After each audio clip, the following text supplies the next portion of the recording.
Cette fois, les propos tenus par le ministre djiboutien de l'économie et des finances, Ilyes Moussa Douali.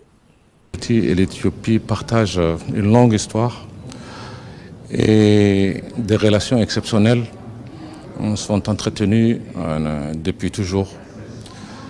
Et vous savez également que depuis de longues années maintenant, depuis l'avènement du président Ismaël au pouvoir, il y a beaucoup de choses qui ont changé et il y a énormément d'investissements qui sont réalisés d'un côté comme de l'autre des frontières pour créer cette synergie sur le plan économique, en plus des relations peuple à peuple qui étaient excellentes. Donc ces investissements lourds sont investis ensemble entre nous-mêmes et la République fédérale démocratique de l'Éthiopie. C'est ce qui a fait que des consultations doivent être régulières pour faire en sorte à ce que nous puissions avoir les fruits de tous ces investissements qui sont faits.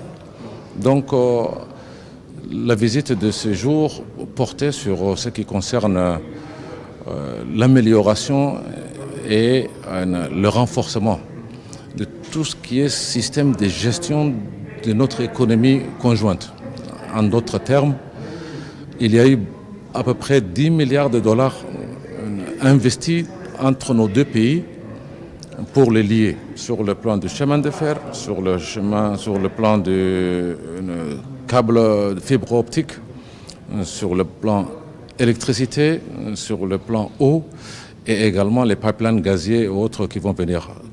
Maintenant, tous ces milliards investis, comment les rendre beaucoup plus efficaces, comment faire créer beaucoup d'emplois et beaucoup de richesses pour nos deux pays. C'est le dialogue stratégique qu'on a eu hier. C'est ce que le président vient de réitérer. Son engagement à également supporter l'Éthiopie pour son développement. Parce que la transformation et le développement de l'Éthiopie ne serait pas possible si les ports de Djibouti et le corridor de Djibouti n'ont pas été efficaces. Donc c'est toute cette démarche stratégique qu'on a eue. Et donc c'était l'occasion de façon régulière. On a nos réunions bilatérales, formelles sur le plan diplomatique, mais nous avons également des réunions stratégiques de ce type que nous avons, sachant que les membres de la délégation, c'est